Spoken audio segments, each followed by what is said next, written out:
Shri Gauranga Nityananda Shri Advaita Chandra Gadadhar Shiva Sadi Gaura Bhakta Vrindam Jayo Radhe Jayo Krishna Jayo Vrindavan Shri Govinda Gopinatha Madana Mohan.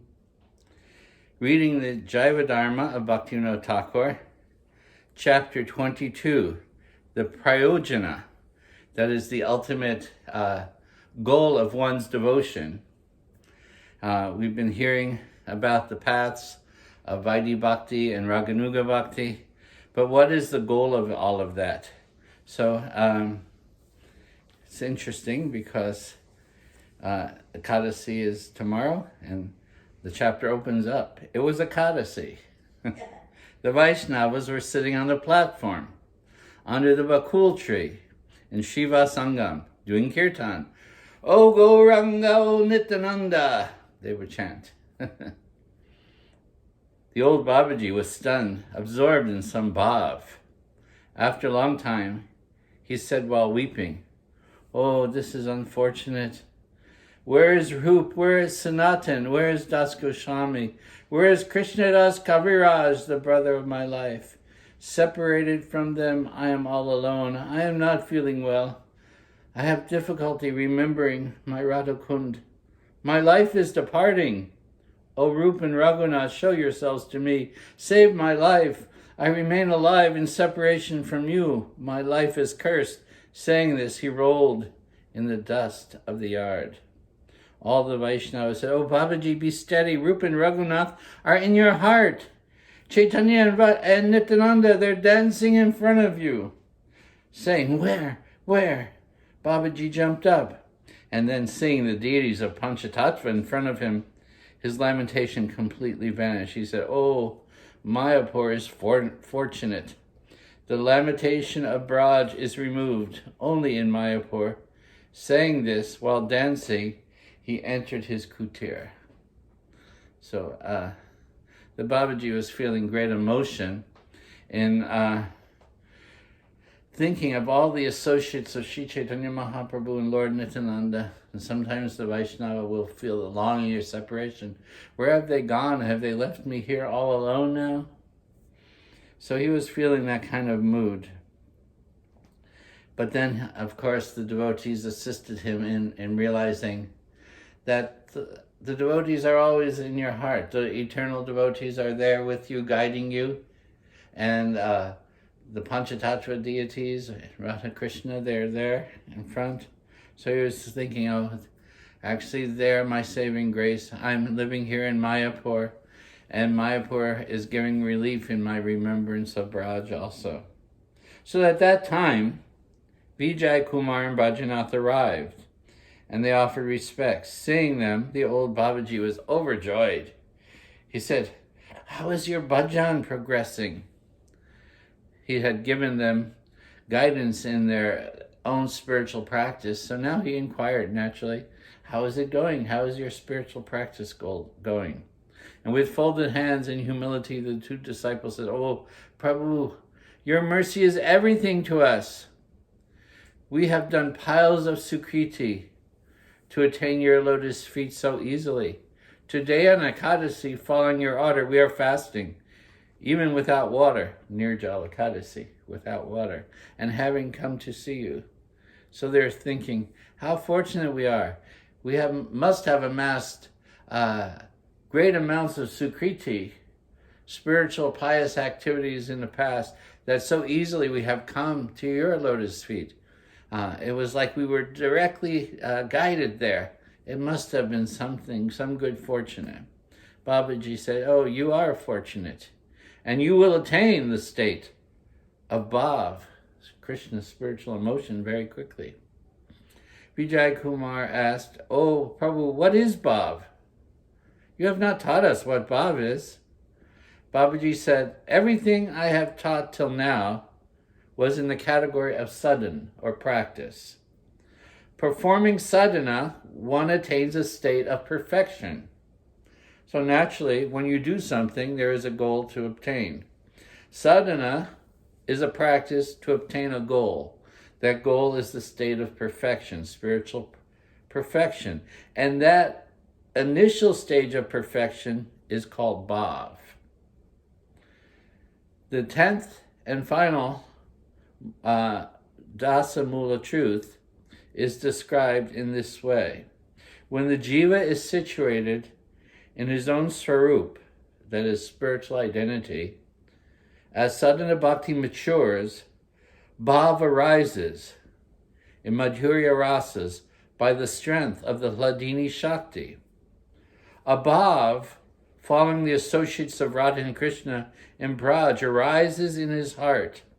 Eventually he attains the supreme service in the pastimes and a wealth of happiness superior to anything in this world, experiencing the highest bliss. There is no other attainment for the Jiva, there is no higher goal of attainment for the Jiva. So this Dasamula Tattva has been summarized in my own creed, Chaitanya Vaishnava Creed. And I wrote here, I believe when the soul's practice in devotion or sadhana becomes fully mature, he becomes established, even while living in this world, in his own intrinsic spiritual form. As the dawning of love in divine consorthood appears in the heart, a deep aspiration to follow in the wake of the personal associates of Shri Radha and Krishna and Braj awakens in the innermost regions of the heart.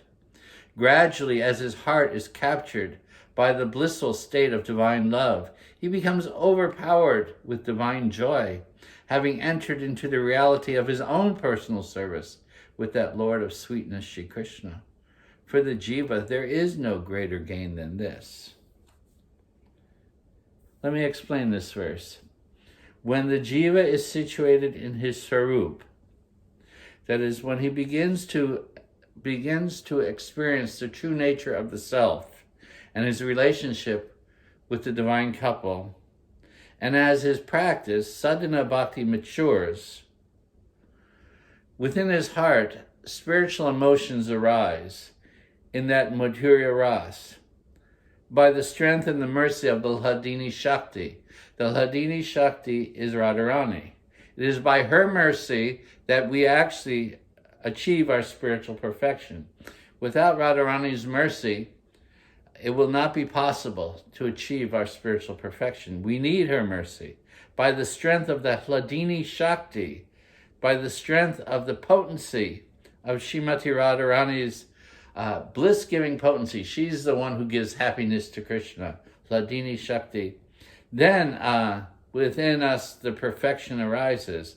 A bhav following the associates of Krishna, Radha, Krishna, and Braj arises in the heart. We begin to realize and identify ourselves as one of those associates of the associates of the associates of Radha and Krishna. A bhav following the associates of Radha and Krishna and Braj arises in the heart. Eventually he attains that supreme service, his own supreme service, his own divine service within that spiritual world. Everything that we are searching for within this world is actually there within our own spiritual identity in the spiritual world. We are the eternal servants of Shri Radha and Krishna. So beginning now with our practice, we will gradually experience the highest bliss. And for the Jiva, there is no other greater attainment. This verse is a description of the goal, and that goal is praying, divine love for Radha and Krishna. The preliminary state of praying is called Bhav, and that is what is described in the final verse of the Dasa Mula. Who is Krishna? Who am I? A Jiva. What is this universe made of conscious and unconscious factors? Deliberating on this, the servant of the Lord, skillful in scriptures, who cultivates bhakti, gives up the desire of merging into Brahman, gives up the desires to simply follow the path of dharma and avoiding adharma. He avoids offenses and he drinks the bliss of the Lord's name in the company of devotees. when one awakens in actual consciousness, he naturally questions, who am I? But he has to question that not in a mundane sense, like what is my nature within this world, but in the nature of the jiva. What am I spiritually? Who am I spiritually? What is the nature of Krishna? What is the nature of this universe? This has been the subject matter of the Jaiva Dharma from the beginning of the inquiry, Tattva Brahma Jigyasa. Who am I? What is God? Who is God? What is this world? What is my relationship with this world? What is my relationship with the Lord? All these inquiries come about within the heart of the aspiring devotee. And gradually realizing the truth of Krishna consciousness, he gives up all other desires, even the desire of merging into the Supreme Brahman. He has no interest in the path of simply following rules and regulations of varnashram dharma and avoiding adharma. He simply tries to practice Krishna consciousness, associating with devotees, hearing from them, avoiding offenses in the category of nam-aparad and seva-aparad. And in this way, he gradually progresses spiritually. The 10 verses of the Dasamula are an astonishing collection. What the jiva has attained is explained here from the mouth of Mahaprabhu. This Dasamula Tattva is the summary of Sri Chaitanya Mahaprabhu's teachings. Vijay Kumar said, I desire to hear the glories of the Dasamula in brief. Please summarize what we have been studying for so many weeks. Babaji said, please listen. Serving the Dasamula, giving up the disease of ignorance, one should attain satisfaction. Nourished by bhav in the association of devotees. Vijay Kumar says, Prabhu, may the Dasamula become a necklace for all of us. In other words, may we always keep it close to our heart, these teachings. Reciting the verses daily, we offer respects to Mahaprabhu. Now, can you please speak in detail about the nature of bhav? Babaji says, bhav is a special sarup. It is comparable to a ray of the sun in prema. It is the beginning or the awakening, like the bud before fully manifesting. It is like a ray of the sun. Bhav is also called rati. Some call it the very sprout of prema.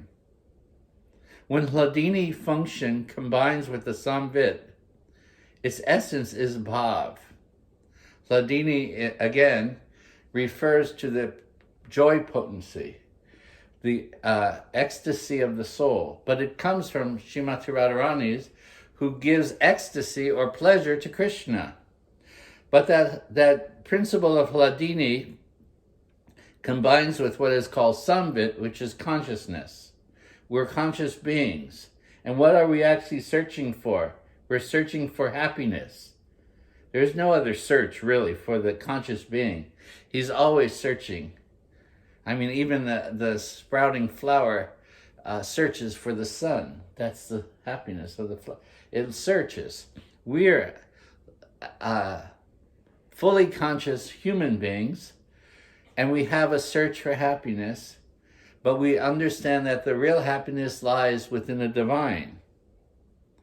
The highest object in the form of Krishna is known through the all-revealing function of the Sarup Shakti.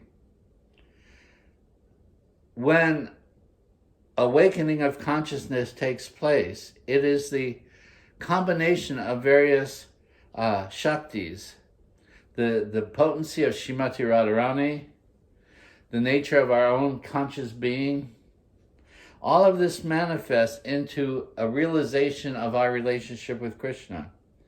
At that time, one develops a taste for the spiritual world.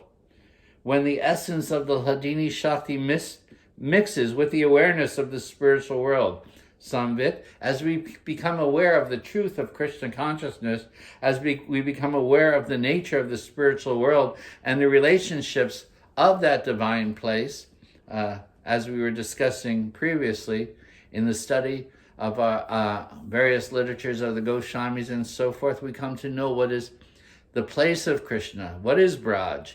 We come to know the interactions of the people of Braj. This is all important in our study. And one develops a taste then for that spiritual reality. When that taste becomes full, it is known as prem. Prem is like the sun. Bhav is like the rays. Full perfection and a taste of that perfection. The special quality of Bhav is that it melts the jiva's heart by taste. So we used to say in the early days of preaching, the proof is in the pudding. And you couldn't, there was an example that you couldn't taste the honey by just licking the outside of the jar. You have to open the lid and so forth. By our spiritual practice, we have to learn how to open the lid and taste the sweetness of that honey, not by licking the jar, not from the outside. So, the special bhav is that it melts the jiva's heart by taste. In other words, there's an awakening of taste that is called ruchi. The taste of the divine, the sweetness of the relationship of Radha and Krishna, and the desire to participate in that divine Leela. What can I do? How can I enter into that state? That taste or ruchi means the desire to attain Krishna, desire for pleasing service, a desire for a friendly relationship, understanding the nature of service, understanding the nature of relationship. Bhav is said to be the first splendor of prem. Melting of the heart means that the heart becomes soft. In the Tantras, it is said that the first stage of prem is called bhav, a softening of the heart, a melting of the heart with divine love. Nitya siddhas, that is eternally perfected beings, naturally have bhav. That is their nature. That is their makeup. All the eternal Nitya siddhas of the Dham naturally have bhav for service and friendship and relationship with Krishna.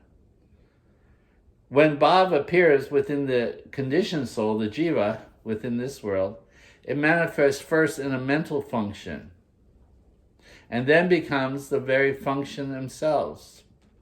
First it appears within the mind, and then it takes over our very nature. It becomes our nature to love Krishna. It is not a mental function only. It flows through our entire, the entire core of our existence. Thus, though bhav is self-manifesting, it appears to manifest from something. Bhav is self-manifesting, in other words, it arises from within, but it appears that it comes from outside. The natural action of bhav is to reveal Krishna's sarup, that is the true nature of the Lord, and the sarup of his pastimes, and the true nature of his divine pastimes.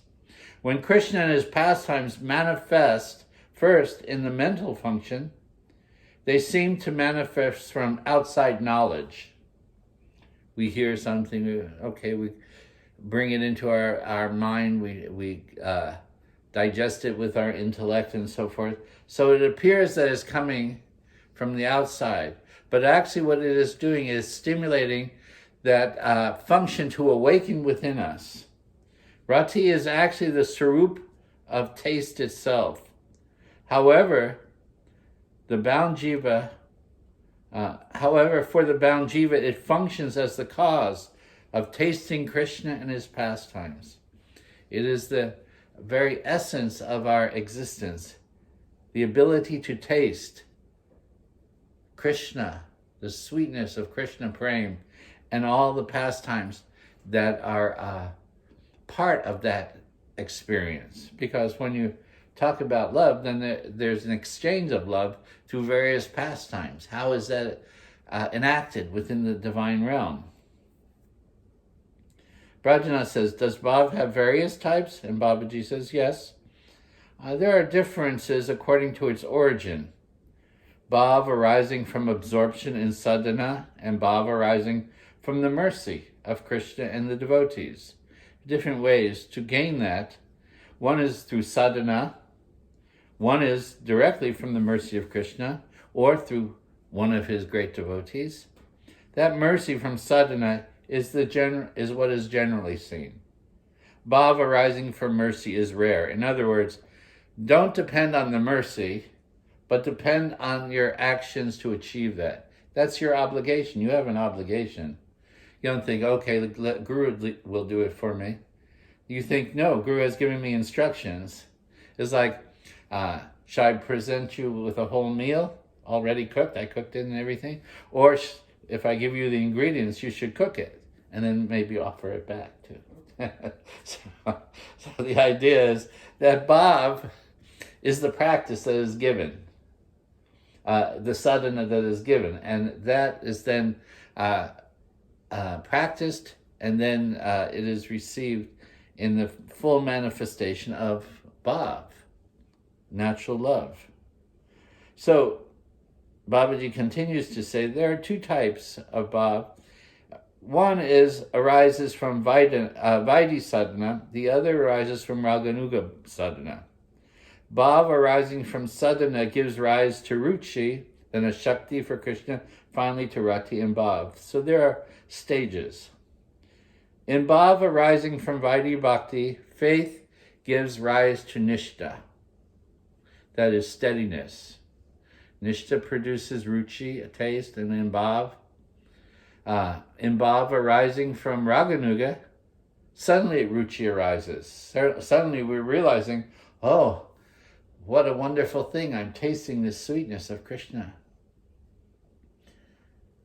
Brajanath says, what is bhav arising from Krishna's devotees? Mercy.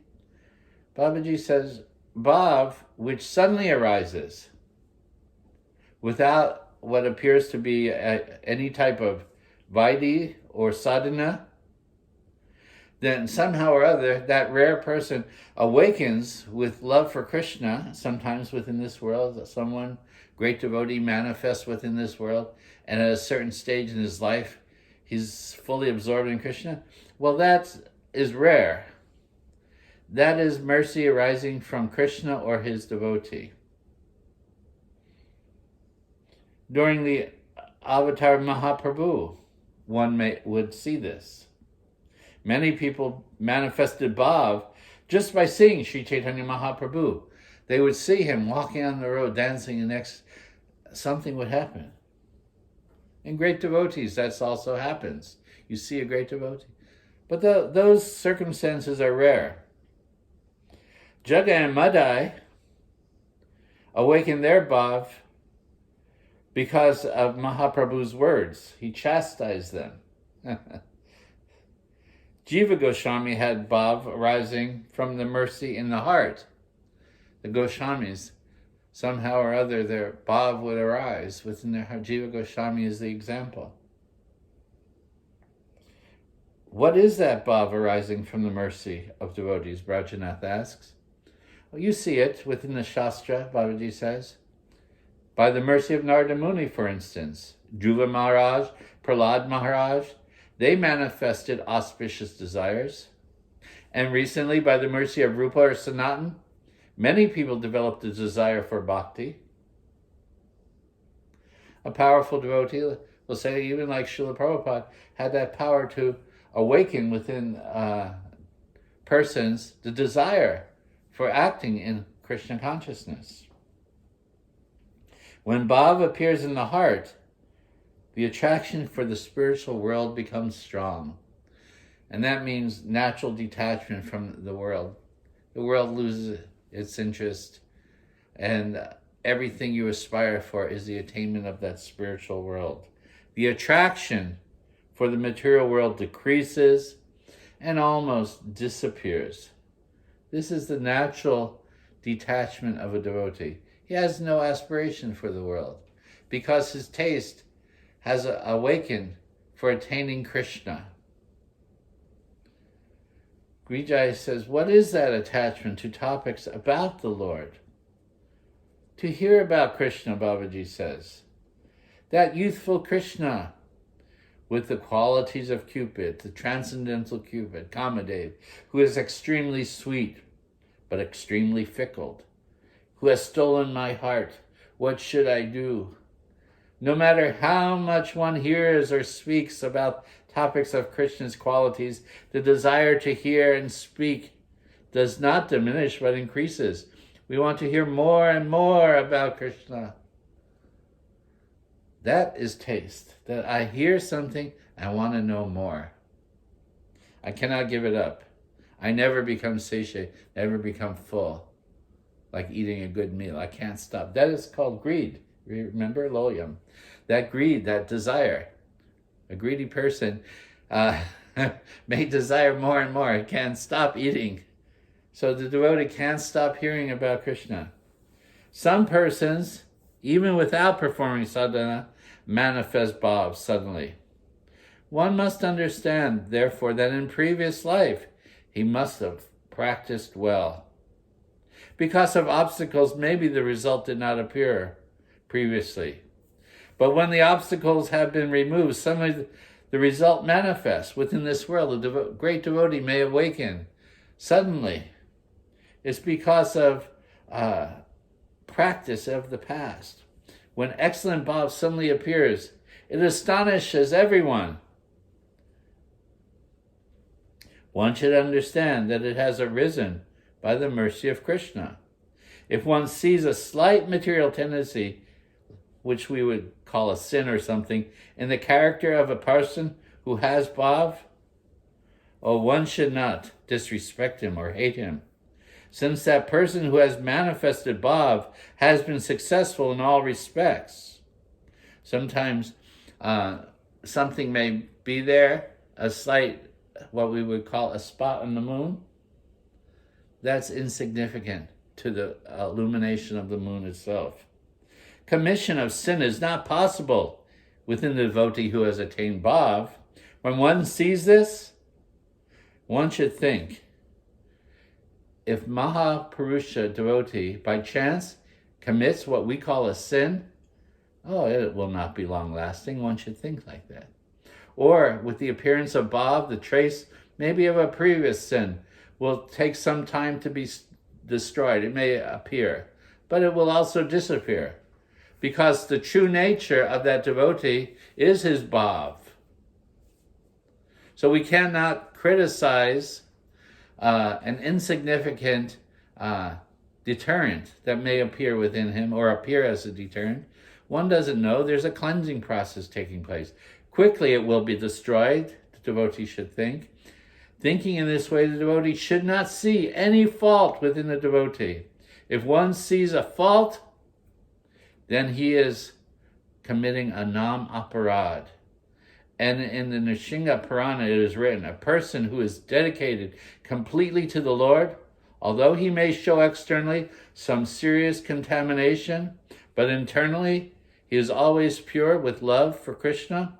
The full moon, though marked with the figure of a rabbit, is never overcome by darkness. It sometimes says the full moon has, if you look, there's a little marking on there. Sometimes they see it as a rabbit. Anyway, the idea is that one cannot judge the pure Vaishnava by any external contamination, just like you do not make a judgment, that moon has a fault. Look at the mark on it. Now, from this teaching, one should not think that devotee can commit sin. Actually, when steadiness in bhakti appears, the desire for sin is not there. But as long as the body remains, it is possible to commit sin by accident. One has a material body. It may have some tendencies that are carried over, or even built in within the DNA of the family line, or whatever it may be. Those are we have to deal with these things. The person must be careful, though, not to commit sin again and again. The pure devotee will not commit again and again. Something may rise and fall, and like that. That is something passing. But the true nature, like the full moon, is he's full of bhav, love for Krishna. And when a pure bhakti arises, the sinful act becomes destroyed. Hearing this explanation of bhav, Brajanath and Vijay Kumar became stunned. Their hearts overcome with emotion. Though Babaji finally became stunned, remaining silent for some time, they said, Prabhu, by spreading the nectar of your instructions, a flood of prema is flowing into our burnt-out hearts. What will we do? Where will we go? We cannot decide. Taking birth in Brahmin families, we're full of pride. Oh, I am Brahmin, like that. We have no humility in our hearts. We have the ego of being a Brahmin. So now they want to get down to the question also they came to ask, should we take to household life or should we remain renunciates?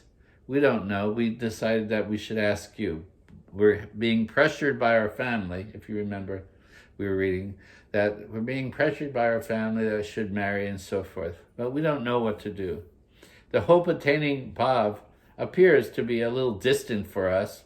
So our only hope, since you are an associate of the Lord, is you give one drop of prema to our hearts, so we will be successful. Because our relationship with you, the bird of hope, this is a nice poetic statement. Because of our relationship with you, the bird of hope is building a nest in our hearts. Isn't that sweet? Because of you, they're talking to their guru, the bird of hope is building a nest in our hearts. You are merciful. You are the king of the devotees. Being merciful, please give some instruction regarding what should we do. We are thinking that we should give up our household life at this instant and simply serve your feet. Should we immediately give up everything? What should we do? We don't know. We have some hope. We have some desire now. You have built that within our heart. Taking the opportunity, Vijay Kumar specifically said, Prabhu, Brajanath is a boy, and his mother desires that he gets married. He does not agree with this, but please tell him what to do. Babaji says, Krishna has given you mercy. Make your families into Krishna's family and serve Krishna, following the order that Mahaprabhu taught the whole world. In the world, there are two situations, being a householder or being a renunciate. Just make your family a devotee family, that's all. As long as one is not qualified for renouncing, or one has obligations and cannot renounce, one should remain a householder and serve Krishna. Mahaprabhu was an example of a householder Vaishnava. For 24 years, he lived as a householder in his pastimes. For the remaining 24 years of pastimes, he was an example of a renunciate Vaishnava. Mahaprabhu remained on the earth for 48 years. The first half, he lived at home. Second half, he basically traveled and then retired in Jagannath Puri, living his life as a renunciate Vaishnava. The householders should define their conduct by seeing Mahaprabhu's household life. In my opinion, this is what you should do. Do not think that as a householder you cannot attain that supreme goal of Krishna Prema. He's advising, better you do like this. Mahaprabhu gave his mercy mostly to householders. Even the renounced Vaishnavas pray for the foot dust of householders. They remain steady on their path of Krishna consciousness. So even sometimes renunciates want to take the dust of the pure householder Vaishnavas. BhaktiVinode Thakura was a householder with 14 children, I believe. So it is not against the principles of Chaitanya Vaishnavism to be a householder. In fact, whatever situation allows for your steadiness in your practice is the best situation. And now it was late at night. chanting the qualities of the Lord. Vijay Kumar and Vrajanath spent the whole night at Shiva Sangam with the many Vaishnavas. Early in the morning, after cleansing themselves and bathing, after kirtan with the Vaishnavas, they took Mahaprasadam there. They spent the night there because it was Ekadasi. They decided to spend the whole night with the devotees there, engaged in kirtan and like that. And in the morning, they broke their fast with some Mahaprasadam.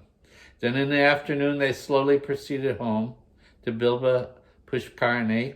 The uncle and the nephew, consulting together, concluded that it was necessary for both of them to serve Krishna while being situated as householders. Vijay Kumar said to his sister, Brajanath will get married. You should prepare everything. For now I am going to Modram Dweep for some days. When I receive news of Brajanath's marriage, I will come with my family to this house and complete the auspicious rites. I will send my younger brother, Harinath, here to prepare for everything. Brajanath's mother and grandmother were now filled with joy. Our son is getting married. Giving gifts of cloth, they bid farewell to Vijay Kumar. Gaur Premanandi Hari Hari Bol. That ends the chapter of Prayojana. Now the book is going to take us into the nature of chanting Nam Tattva. Chapter 23 is called Nam Tattva. And we're also going to dive into various other of Bhaktivinoda Thakura's writings. At this point, there's his wonderful narration of Harinam Chintamani, the glories of chanting the holy name, and his Bhajan Rahasya, the secrets of bhajan or spiritual practice while chanting Krishna's Nam. So now, as we finish the Dasamula Tattva, we will enter into the practice of chanting Hare Krishna and the cultivation of our inner mood of devotional service. So I'm going to read the final statement here in my Dasamula Tattva or Chaitanya Vaishnava Creed.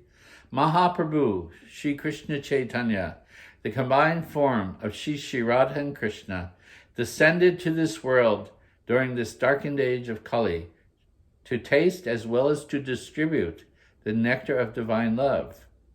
I take shelter and worship him as reality in this world of illusion, along with that divine seed of love of Godhead, that Maha Mantra, which he has given ever so freely to even the lowest of mankind.